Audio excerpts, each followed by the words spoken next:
어깨동무 콩나물 얘기하다 보니까 갑자기 콩나물국이 먹고 싶네요.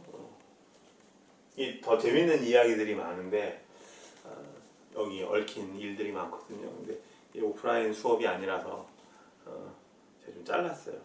그리고 지금 이제 이게 오프라인 수업이면은 학생들이 일부 끝나고 막 졸거든요.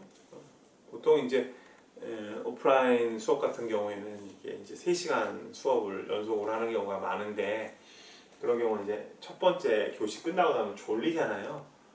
재밌는 얘기를 좀 하는데, 그거는 이제 물어보세요. 어깨동무 콩나물 어떻게 되신 거예요? 뭐 재밌는 이야기 있다고 하셨는데 에피소드 좀 말씀해 주세요. 말씀드릴게요. 나중에 개인적으로 연락 주시면 질문할 때. 자, 그 다음에 정보 전달 역할 한번 봅시다. 정보 전달 역할을 보면 크게 이제 감시자 역할, 모니터링 한다는 거죠. 자, 그러면 한번 생각해 봅시다. 첫 번째, 경영자 같은 경우에는 사람들과 많이 만나니까 대인관계 역할이 필요해. 그래서 구체적으로 우리가 생각해 보면은 대표자 역할, 리더 역할, 연결자 역할이 있었어. 자, 그러면 정보 전달 역할은 왜 필요할까요? 제가 조금 전에 이거 그림 그렸던 거 기억나세요? 조직은 환경, 그러니까 외부 영향을 받는다. 외부 환경 영향을 받는다. 그래서 설명했었죠. 뭐 정부의 눈치도 봐야 되고 기업 활동을 할 때는, 그죠? 그 다음에 또 뭐 경쟁자의 동향 같은 것도 봐야 된단 말이에요. 왜냐하면 이제 애플이나 삼성 같은 경우 보면은 서로 휴대폰 가지고 경쟁하니까, 야, 요번에 삼성 제품에서 새로운 스마트폰에 어떤 기능들이 추가됐을까? 애플도 마찬가지고 서로, 삼성도 마찬가지고 서로 눈치 보잖아요. 요번에 애플이 카메라를 더 키웠네, 렌즈 하나를 더 끼워 넣었네, 우리 어떻게 하지? 이게 다 정보예요. 그러니까 스마트폰이라는 그런, 크게는 이제 휴대폰, 더 크게는 이제 전자산업일 텐데, 좀 작게 보면 휴대폰 사업 혹은 휴대폰 산업 분야에서 이 기업들이 이렇게 있어요. 기업들이 기업 1, 기업 2, 서로 경쟁들이잖아요. 경쟁하는 사이잖아요. 이 경쟁하는 사이에서 동향이 있을 거란 말이에요. 노트북 같은 거 보면은 화면은 조금 커지면서 무게는 줄이고, 그죠? 이런 것들이 있었잖아요. 뭐 옛날 것이긴 하지만 그런 것들을 캐치를 하는 게 상당히 중요하죠. 그러려면 어떻게 해요? 눈을 부릅뜨고 감시를 해야 되죠. 그래서 외부 정보를 수집한다. 그죠? 이해되셨죠? 그 다음에 정보 같은 것들을 움켜쥐고만 있는 게 아니라 뿌려야 돼요. 조직 구성원들에게 제공한다. 분배 역할을 해야 된다. 왜냐면 그 해당 산업에서 어떤 트렌드나 동향들을 경영자들만 쥐고 있으면 안 되죠. 경영자들뿐만 아니라 해당 조직의 구성원들이 다 알고 있어야 되잖아요. 그죠?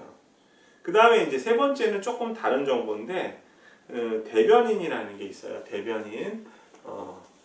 대변인 뭐 이런 말들 하잖아요. 무슨 뭐 여당 대변인, 야당 대변인, 뭐 정치권에서 이런 얘기 하는데, 이런 것들은 이제 조직 내에서도 존재해요. 조직의 계획이나 정책, 상황, 성과 등을 이해관계자들에게 이야기를 한다라는 거 있죠. 이런 거예요. 그러니까 이 대변인의 역할은 조직 내부의 정보들을, 그죠? 조직 내부 정보네. 이해관계자들에게 알리는 거예요. 우리 이해관계자를 뭐라고 했더라? 스테이크? 벌써 제가 이해관계자를 뭐라고 했더라? 그러면 여러분들 스테이크 홀더가 머릿속에 딱 떠올라야 돼요. 설명드렸죠? 이 스테이크가 막대기라서 막대기를 이렇게 쥐고 있는 사람들, 그러니까 관련이 있는 사람들이라고 해서 우리가 생각해 볼 수 있는 건 소비자, 공급자, 구매자, 정부, 뭐 금융기관, 뭐 경쟁사, 뭐 이런 것들이 있다라고 이야기를 했는데, 이해관계자들에게 정보를 제공한다. 대표적으로 이거 생각해 보시면 되겠다. 주식회사 같은 경우, 그죠? 주식회사의 주인은 누구예요? 주주죠. 그러니까 주주라는 건 뭐냐면 주식을 보유하고 있는 사람. 제가 저번 시간에 주식회사 간단하게 말씀드렸는데, 주식회사의 주인은 주주예요. 한 주를 갖고 있건, 뭐 그 회사 주식의 50%를 갖고 있건 다 주주란 말이에요. 그런 주주들이 를 위한 총회가 열려요. 그게 바로 주주총회. 그죠? 주주총회에서 여러 가지 조직의 상황들을 알리죠. 뭐 기업 성과라든가 CEO가 누가 교체됐다라든가 이런 것들을 알려주죠. 조직 내 상황이나 정보를 알려준다. 그래서 주주총회 생각하시면 되고 이때 대변인 역할이 필요하다. 경영자들이 하는 거예요.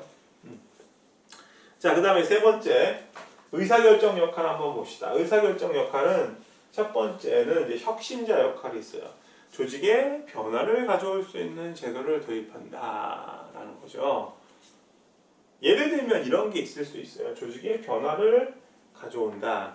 지금 우리나라 같은 경우 이제 고령사회로 진입을 했죠, 그죠? 60세인가 65세 이상의 노인들의 비중이 상당히 높아지고 있죠. 일본은 뭐 말할 것도 없고요. 이런 상황에서 지금 이제 우리나라 같은 경우 대부분 이제 만 60세면은 정년 퇴임을 하는데 60세 같은 경우는 상당히 옛날 60대 한 30년 전 60세하고는 느낌이 달라요. 저 같은 경우도 이제 뭐 60세가 되려면 10년 정도만 있으면 60세가 되거든요. 금방이잖아요, 이게. 그리고 물론 이제 저도 뭐 지금하고는 여러 가지 이제 상황이 달라질 수 있겠지만 10년 후에 그렇게 뭐 제가 육체적으로 힘들어지거나 그럴 것 같지는 않아요. 상당히 요새 60세들은 옛날 60세랑 달라서 근로 의욕도 있고 스스로도 근로에 있어서 상당히 중요한 역할을 할 수 있는 그런 나이들이거든요. 그래서 이런 사람들 이제 조직에서 오랫동안 근무한 사람들 같은 경우에는 과업 수행 능력도 뛰어난 사람들이 꽤 있을 수 있고 그리고 여러 가지 노하우도 가지고 있으니까 조직에서 나가면 조직 입장에서 손실이 될 수 있거든요. 그리고 뭐 지금은 이제 저희가 이제 그러니까 60년대 이후생들, 뭐 60년대 이후나 70년대 이전 세대들은 인구가 많았지만 인구가 점점 출산율이 줄어서 일할 수 있는 사람들도 이제 나중에는 또 한 10년 정도만 지나면 줄을 수 있겠죠. 그래서 조직에서는 이런 사람들을 갖다가 긍정적으로 활용하는 측면에서 임금 피크제 같은 거 도입하거든요. 그러니까 임금 피크제의 기본적인 룰은 뭐냐면 예를 들면 정년을 갖다가 60세에서 한 65세 정도로 연장을 시켜줘. 5년 정도. 5년 동안 고용을 더 유지시켜 주면서 임금을 그 대신에 우리나라 같은 경우에는 이게 이제 연차고 이게 임금이면 그래프가 이렇게 올라가잖아요. 연차가 1년 이상 올라갈수록 임금이 같이 올라가는데 이거를 이런 식으로 줄여나가는 거예요. 그러니까 예를 들면 만 55세부터 임금을 100% 받던 거를 한 90%로 줄여서 그 10%가 줄고 그 다음 연도에 뭐 20% 정도를 줄이면은 그 대신에 고용할 수 있는 기간이 늘어날 수 있잖아요. 그 10% 20% 세이브된 급여를 고용을 연장해서 주면 되니까 이런 것들이 이제 임금 피크제의 골자인데 레포트로 한번 해볼까요? 이런 것들을 도입하는 거예요, 조직에.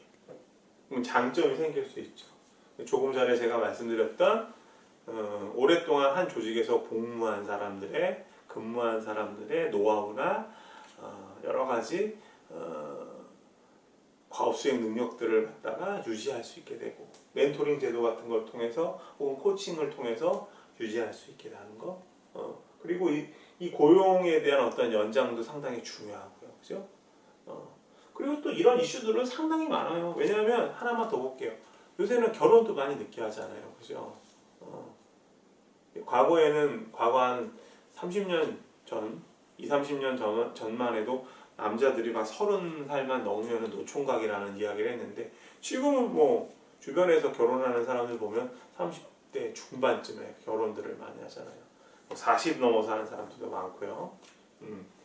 그러니까 이런 경우는 이제 가족을 부양할 때 그죠? 일을 더 해야 되잖아요. 뭐 그런 측면도 있고 뭐 여러 가지 이슈가 있다. 어쨌든 이런 뭐 임금 피크제 같은 걸 도입해서 어떤 조직의 변화를 도모할 수 있다는 것들 좀 설명이 길었네요. 그리고 두 번째는 이제 문제 해결자. 조직이 예상 밖의 상황에 직면했을 때 과연 경영자들이 어떻게 대응을 해야 되느냐, 그 문제를 해결해야 되느냐. 뭐 이런 사례 볼 수 있을 것 같아요. 2015년도인가 그때 이제 그 폭스바겐에서 디젤 게이트가 벌어졌었어요, 그죠? 그래가지고 그 배기가스를 조작을 했었는데 이때 문제가 됐던 게 그 폭스바겐 경영진들의 태도였어요. 솔직하게 그걸 인정하고 소비자들에게 사과를 구했으면 되는데 좀 숨기려고 했었죠. 이런 경우 이제 기업 이미지나 제품에 대한 이미지가 좋아지지 않을 수 있죠. 이런 거 생각해 볼 수 있고요. 그 다음에 이제 자원 분배자 같은 경우 조직 내에 있는 자원을 골고루 잘 배분해야 된다. 이게 별거 아닌 것 같은데 이런 예가 있어요. 이 조직 내 부서들 펑셔널 유닛이 있잖아요. 그러면 이제 뭐 하나 봅시다. 예를 들면 이제 마케팅 부서를 봤을 때 마케팅 부서 같은 경우 재무 부서가 있고 인사 부서가 있고 쭉 부서들이 있는데 부서별로 회사 성격에 따라서 인원이 많이 필요한 경우가 있어요. 예를 들면 우리 회사가 뭐 제조업체다. 그러면 마케팅 활동 중요해요. 그죠? 뭐 LG전자라든가 삼성전자 같은 경우에는 워낙 제품들이 뛰어나니까 마케팅 활동도 상당히 강조돼야 되는데 만약에 여기 인력 배치를 마케팅 부서에 많이 하지 않으면 어떻게 되겠어요? 마케팅의 성과가 낮아질 수밖에 없지. LG 한번 생각해 보세요. 그 전에 우리가 뭐 실제 사실인지 아닌지 모르겠지만 LG 같은 경우 마케팅 잘 못한다는 얘기들을 흔히들 하잖아요. 그런 이유를 생각해 보면 마케팅 관련 부서에 많은 인력이 배치되지 않았나? 이런 생각도 해볼 수가 있는 거죠. 그래서 경영자들 입장에서는 이런 인력 배치에 대한 거 상당히 중요해요. 자원이라고 얘기했으니까. 인적 자원도 자원이니까. 요게 인사부서에 좀 국한될 수 있는 예가 될 수 있겠지만 어찌됐건 골고루 부서에 배치를 많이 해야 된다. 어떤 경우에는 해당 부서에 그 인적 자원이 많이 배치되지 않아서 나머지 부서원들이 일할 때 많은 부담이 되는 경우가 있어요. 그런 경우 생각해 봐야죠. 경영자 입장에서 고려해야 된다. 그 다음에 마지막으로 협상자. 조직의 어떤 내외부 갈등 상황에 있어서 여러 가지 협상가 역할을 하는, 니고시에이터 역할을 하는 거. 예를 들면 이런 게 있을 수 있겠네요. 뭐 임금 협상 같은 경우 있잖아요, 그죠? 이른바 이제 노사, 근로자하고 사용자. 그래서 노사라는 말 안 쓰고 노경이라는 말 쓰죠, 노경. LG에서 시작된 쓴 말인 것 같아요. 노사 분규모 이런 말 요새는 잘 안 쓰고요. 노경이라는 말만 있어요. 근로자하고 경영자 이렇게 해서 이게 너무 관계가 상하 관계 같으니까 사용자 막 그러면 노경이라는 말 많이 쓰는데 이런 경우 이제 임금 협상 같은 거 할 때 그죠? 뭐 각각 대표해가지고 근로자 입장에서는 뭐 올해 20% 이상이다. 뭐 경영자 입장에서는 5% 그러면 뭐 타협해가지고 뭐 15% 이렇게 하기도 하는데 이런 역할들을 하죠.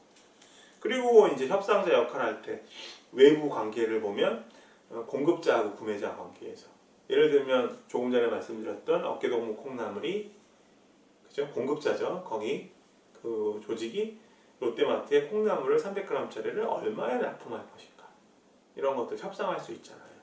그런 역할들을 한다 이렇게 보시면 되겠습니다. 자, 이 정도로 경영자 역할 경영 역할 한번 정리해 봤고요.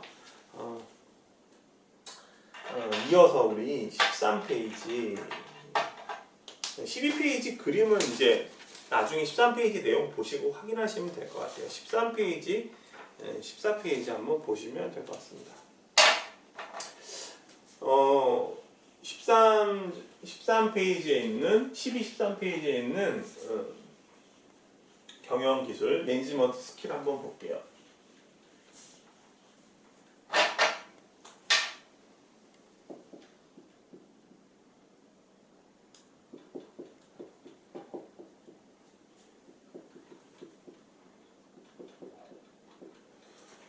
뭐 제가 학자 이름은 잘 얘기를 안 해요. 학자 이름은 얘기는 잘 안 하는데 그리고 뭐 학자 이름 얘기하면 여러분들은 학자 이름을 기억하는 게 중요한 게 아니라 어떤 내용인지 아시는 게 더 중요한데 참고로 아시면 좋죠.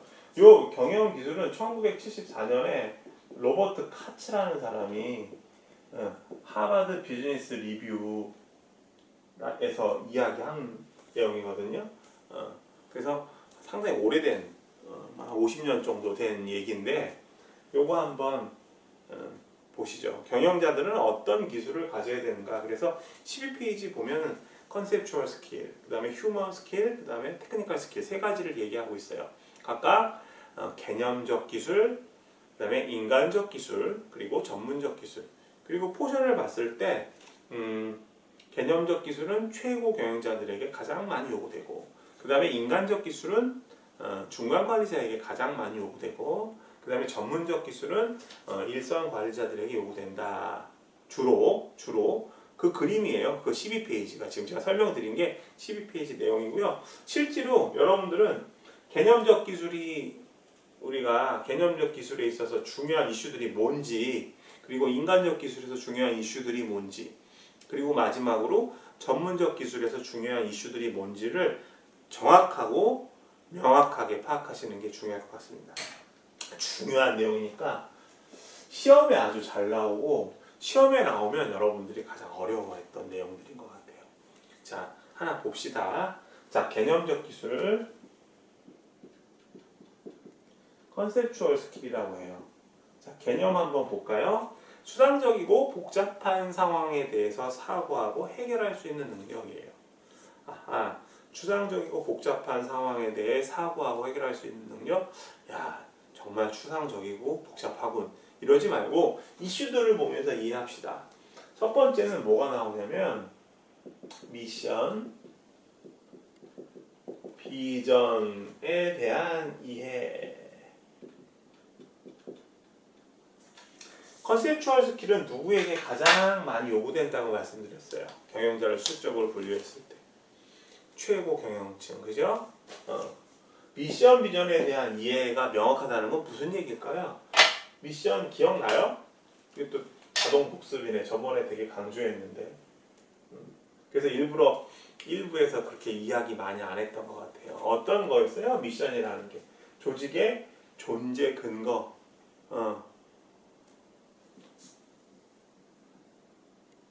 reason to exist. 그죠? 조직의 존재 근거. 그 조직 왜 존재하니? 그래서 제가 나이키 미션 막 말씀드렸었잖아요. 그죠? 기억나시죠? 뭐였더라? bring innovation, 그죠? inspiration to every athlete in the world. 그렇죠? 모든 세계의 선수들에게 혁신과 어떤 영감을 제공한다. 그리고 뭐라고 그랬어요? 만약에 육체가 있다면 모두 애틀릿이 될 수 있다. 나온 거였잖아요. 그죠? 존재 근거. 비전은 뭐였더라? desirable future. 바람직한, 이게 이구나. desirable future. I가 아니라 바람직한 미래 모습. 그죠? 바람직한 조직의 미래 모습이다 라고 이야기를 했어요. 그래서 요 미션과 비전이 명확하면, 이해가 잘 되면 뭐가 잘 이루어질까요? 조직의 목표와 연결된다는 거죠. 골과. 궁극적으로 최고 경영층이, 그죠? 최고 경영층이 조직의 미션과 비전에 대한 인식이 명확하면 조직이 추구하는 운용 방향성이잖아요. 목표가. 이런 것들을 우리가 제대로 방향을 향해서 갈 수 있다는 거예요. 그죠? 이해되셨죠? 최고 경영자들은 당연히 우리 뭐 불예로 우리가 많이 접할 수 있는 우리 백종원 아저씨 있죠. 백종원 아저씨. 이 아저씨 하는 사업 되게 많잖아요. 여러 가지 많잖아요. 이 사람이 갖고 있는 미션과 비전을 명확할 거예요. 그죠? 맛있는 음식을 어떻게 사람들한테 제공할까? 응? 그리고 이거 단순히 자기 음식만 파는 게 아니라 여러 가지 레시피도 제공하잖아요. 모든 사람들에게. 그럼 그 음식점은 점점 미래 모습은 밝겠지. 조직 목표 분명하고. 그래서 음식들을 보면은 값도 저렴하면서 맛있는 음식들 많잖아요. 이해되셨어요? 미션 비전을 명확하게 해야 된다. 그리고 또 미션 같은 경우에는 창업자의 어떤 철학이나 가치관 같은 것도 반영되어 있으니까. 이해되셨죠? 명확해야 된다. 미션 비전에 대한, 그리고 미션 비전에 대한 명확한 이해는 조직 목표와도 연결된다. 기억하시고요. 자, 두 번째 볼게요. 두 번째 내용은 어떤 거냐면은 비즈니스 모델에 대한 인식. 자, 이 말도 중요하니까 별표 하나 치고. 용어가 생소하네. 비즈니스 모델이 뭐야? 비즈니스 모델이. 비즈니스 모델. 우리말로 하면은 뭐예요? 사업 모형인가? 번역하면? 사업 모형이 뭐예요? 우리가 예를 들면 자, 스타트업 한다 그래봐. 창업한다 그래봐. 처음에 사업 모형을 잡아야 돼요. 저는 어떤 거 사업 모형 하면 좋을까요? 제가 사업을 한다면 우원스 닭도리 말고. 왜냐면 요식업 같은 경우에는 진입장벽이 너무 낮잖아요. 진입장벽을 뭐라고 하냐면 베리어 투 엔트리라 그래. 예를 들면 요식업이 있어. 뭐 동네에 치킨집, 뭐 족발집, 그 다음에 뭐 있어. 먹는 거 왜 이렇게 생각 안 나? 뭐 있죠? 부대찌개 뭐 여러 가지 많잖아요. 근데 들어가기 쉽잖아요. 창업 비용이 적어도 들어갈 수 있다는 거예요. 창업 비용이 적어도 뛰어들 수 있어요. 예를 들면 뭐 치킨집 같은 경우에는 제가 한 자본금이 한 3, 4천만 돼도 여러분 입장에서는 3, 4천만 원이 많지만 일반적으로 봤을 때 제가 만약에 창업한다고 그랬으면은 뭐 3, 4천 정도야 뭐 제가 뭐 집을 담보로 잡혀서 해도 되고 은행에서 돈 빌려오기 어렵지는 않잖아요. 누구나 들어갈 수 있다. 그래서 진입하기가 쉽다라고 해서 진입 장벽이 낮다라는 말을 쓰는데 어떤 거 할 수 있을까요? 저는 이제 제 전공을 살린다면은 뭐 요새 면접이 중요하니까 취업할 때 자소서 쓰는 요령서부터 실제로 면접 요령, 그리고 저는 뭐 면접도 많이 해봤고 이러니까 여러 가지 경험을 살려서 제가 뭐 조직 인사 전공이고 하니까 제가 뭐 인터넷에 뭐 면접 관련된 여러 가지 노하우를 전해주는 그런 어떤 사업을 할 수가 있죠. 그 사업 아이템 같은 거 이런 것들 생각해 볼 수 있죠. 대부분 뭐 플랫폼은 요새는 뭐 이제 뭐 SNS를 많이 이용해서 하고요, 그죠? 그래서 저도 뭐 이런 사업을 하면 유튜브 같은 데다 뭐 올리거나 아니면 뭐 인스타그램 같은 데다 올리겠죠. 뭐 면접 어떻게 하십니까? 뭐 이런 식으로. 근데 기본적으로 사업 모형을 우리가 생각해 볼 때 가장 먼저 고려해야 되는 게 있어요. 이게 포인트예요, 오늘의. 이게 뭐냐면 가치, 밸류. 그러니까 우리가 어떤 사업 모형에 있어서 중요한 제품이나 서비스가 있을 텐데 조금 전에 얘기하면 제가 면접 노하우를 전수해주는 어떤 사업을 한다. 그러면 이제 일단은 제 대상들이 고객 대상들이 대학생들이 많을 거 아니에요. 그리고 뭐 경력 사원도 있을 수 있겠지만 그럼 이제 대학생 같은 경우에는 제가 그 면접에 대한 요령들을 전수하는 것들이 서비스잖아요. 그 서비스가 실질적으로 얼마나 가치가 있는가. 이게 상당히 중요하죠. 그죠? 그래서 기본적으로 사업 모형에 우리가 사업 모형을 떠올려 보면 가치를 제공할 수 있어야 된다는 거예요. 해당 제품이나 서비스가 가치를 제공할 수 있는가. 가치를 제공할 수 있는가. 이것이 가장 중요하다. 이해되셨어요? 그럼 가치를 소비자들이 이 제품이나 서비스를 이용하고 가치를 느끼면 어떻게 돼? 많이 이용할 거 아니에요? 그러면은 가치가 쌓이면 수익은 저절로 생기지. 수익. 이해되셨어요? 이해? 이런 거 있어. 요새 마켓컬리라는 거 들어보셨어요? 마켓컬리? 이 마켓컬리의 대표가 김슬아라는 사람인데, 김슬아 대표인데 이 사람이 마켓컬리를 사업을 시작했죠. 사업 모형을. 이게 뭐냐면 뭐 식재료라든가 음식을 새벽 배송을 해주는 거거든요. 요새 보면 어때요? 그 워킹맘들이 많잖아요. 워킹맘들은 되게 맞벌이야. 남편도 일하고. 저희 집 같은 경우도 맞벌이에요. 와이프도 일하고 저도 일하고. 그러다 보면은 이제 마켓에 갈 시간이 별로 없잖아요. 대행 서비스야. 식재료 같은 거 보내주고 완성된 음식도 보내주고 아침에 얼마나 좋아요. 시간 세이브 되고 가치를 제공하는 거지 소비자들에게. 그러면 기꺼이 이용하게 되는 거죠. 이해되셨어요? 워킹맘들에게 그리고 바쁜 아빠 엄마들에게 시장을 대신 봐줘서 건강한 식재료를 제공한다. 그러니까 식재료가 막 신선하고 더 건강하고 그죠? 이런 음식이라고 한다면 더 좋겠죠. 이해되셨어요? 그러니까 비즈니스 모델에 대한 기본적인 마인드를 가져야 된다. 최고 경영층들은 주로 사업 모형이 어떤 가치를 줄 것인가, 그로 인해서 소비자들이 얼마큼 만족하고 감동할 것인가, 그죠? 마켓 관리 이런 거 되게 많잖아요. 이런 사업들 이해되셨어요? 한번 이런 사업들 중간 뭐뭐 있는지, 가치를 많이 제공한 사업들 어떤 거 있는지 한번 생각해 보시면 좋겠습니다. 자, 3부는 이걸로 마칠게요.